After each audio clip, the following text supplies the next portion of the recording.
কল্পনা যখন বাস্তবতার ঘাড়ে চড়ে বসে তখন জন্ম নেয় টোবা টেক সিং, আমার পড়া সাদাত হাসান মান্টোর সবচেয়ে ভয়ঙ্কর গল্প। কোনো খুন, ধর্ষণ কিংবা মারামারি ছাড়াই এক রক্তাক্ত অভিজ্ঞতা।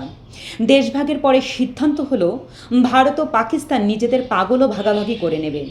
মুসলমান পাগল পাকিস্তানে যাবে, হিন্দু শিখ পাগল ভারতে, যেন একটা ইনভেন্টরি ম্যানেজমেন্ট চলছে। কৈশোরে যখন গল্পটা পড়ে হাসি পেয়েছিল, একটা পাগল জানে না সে ভারত না পাকিস্তানের, তার গ্রামের নাম টোবা টেক সিং। কিন্তু সেই গ্রাম এখন কোন দেশে কেউ স্পষ্ট করে বলতে পারল না।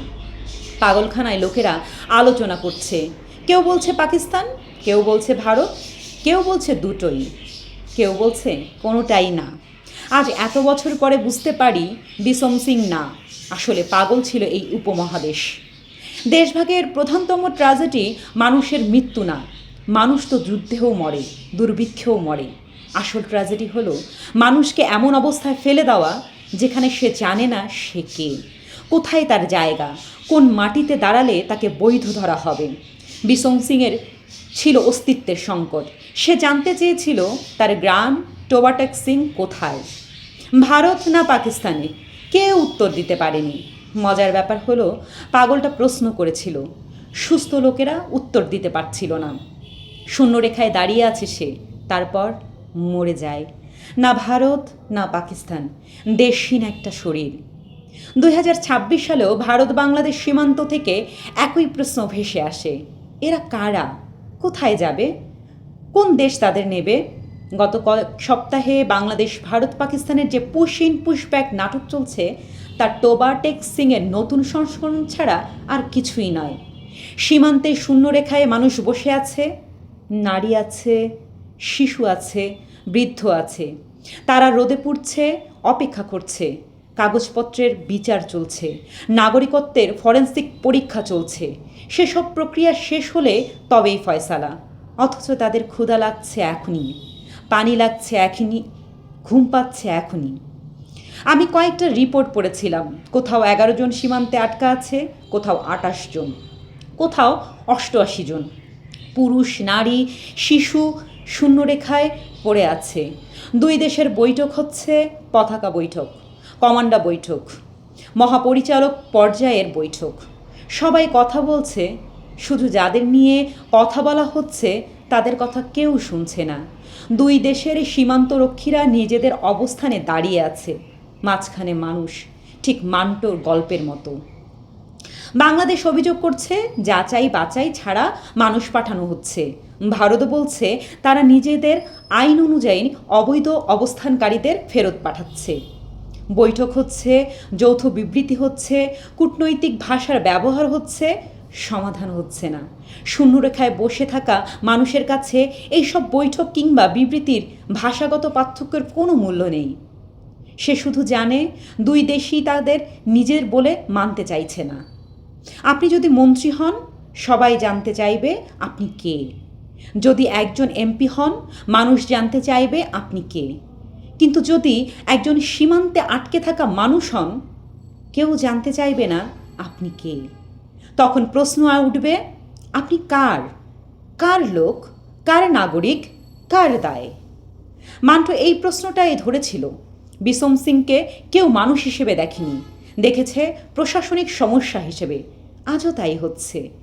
আমি মাঝে মাঝে ভাবি পৃথিবীর সব সীমান্তের একটা বিশাল সাইনবোর্ড টাঙানো উচিত, যাতে লেখা থাকবে এখানে মানুষের চেয়ে কাগজের মূল্য বেশি। কারণ বাস্তবতা এটাই। একজন মানুষ জন্মেছে, বড় হয়েছে, ভাষা শিখেছে, প্রেম করেছে, সন্তান জন্ম দিয়েছে, কিন্তু একটা সিল মারা কাগজ না থাকলে তার অস্তিত্বের প্রশ্নবিদ্ধ হয়ে ওঠে। হঠাৎই সে হয়ে ওঠে অনুপ্রবেশকারী, অবৈধ, বিতর্কিত। এমনকি সে কোন দেশের সেই সিদ্ধান্ত সে নিজে নিতে পারবে না।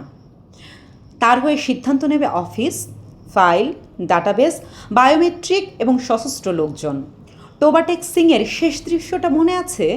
বিসম সিং পড়ে আছে কাঁটাতারের মাঝখানে। সাহিত্য এত সংক্ষিপ্ত, অথচ এত নিষ্ঠুর সমাপ্তি কমই আছে। মান্টো বোধহয় জানতেন ভবিষ্যতও এমনই হবে। দেশগুলো আরও শক্তিশালী হবে, পাসপোর্ট আরও জটিল হবে, নজরদারি আরও বাড়বে, কিন্তু বিশম সিং হারিয়ে যাবে না। তারা বারবার ফিরে আসবে, কখনো রোহিঙ্গা হয়ে, কখনো শরণার্থী হয়ে, কখনো অনুপ্রবেশকারী হয়ে, কখনো পুশিনের শিকার হয়ে, কখনো পুশব্যাকের শিকার হয়ে। সীমান্তের ওই শূন্য রেখায় দাঁড়িয়ে থাকা মানুষগুলোর একজনকে যদি জিজ্ঞেস করা হয়, তুমি কে? সে কী উত্তর দেবে? বাংলাদেশি, ভারতীয়, রোহিঙ্গা, অনুপ্রবেশকারী, অবৈধ অভিবাসী, নাকি শুধু মানুষ? সমস্যা হলো শেষের পরিচয়টা রাষ্ট্রের কাছে গ্রহণযোগ্য নয়। মানচিত্রে দাগ টেনে ভাগ করে ফেলা সহজ, স্কেলের মাপে পেন্সিল চালাও, হয়ে গেল। কিন্তু মানুষের স্মৃতি, ভিটেমাটি, শৈশব, পিতৃপুরুষের কবর, ভাষা, এসবকে স্কেল দিয়ে মাপা যায় না। রাষ্ট্র বারবার সেই অসম্ভব কাজটা করতে চায়, ফলে প্রতি প্রজন্মে জন্ম নেয় নতুন নতুন বিশম সিং। আজও সীমান্তের দিকে তাকালে মনে হয় আমরা আসলে দেশভাগ শেষ করতে পারিনি। 1947 সাল এখনও শেষ হয়নি, শুধু ক্যালেন্ডার পাল্টেছে একের পর এক। কাঁটাতারের দুই পাশে দাঁড়িয়ে মানুষ এখনও প্রমাণ করার চেষ্টা করছে সে কোথাকার, তার জন্ম, পিতৃপরিচয়, পিতৃপুরুষের কবর। কি অদ্ভুত! একটা গাছকে কেউ জিজ্ঞেস করে না তার নাগরিকত্ব কী, একটা নদীকে কেউ পাসপোর্ট দেখাতে বলে না, একটা পাখি সীমান্ত পার হলে তাকে অবৈধ অনুপ্রবেশকারী বলা হয় না, শুধু মানুষকেই বলা হয়। আর তারপরও আমরা নিজেদেরকে সভ্য বলি। যত সংবাদ দেখছি মনে হচ্ছে বিশম সিং এখনও দাঁড়িয়ে আছে চাঁপাইনবাবগঞ্জের কোনো শূন্যরেখায়, লালমনিরহাটের কোনো কাঁটাতারের পাশে, মেঘালয়, সুন্দরবনের নদীপথে, অথবা অন্য কোনো সীমান্তে, অথবা পৃথিবীর সেই সীমান্তে যেখানে দুই রাষ্ট্র নিজেদের সার্বভৌমত্ব প্রমাণে মত্ত।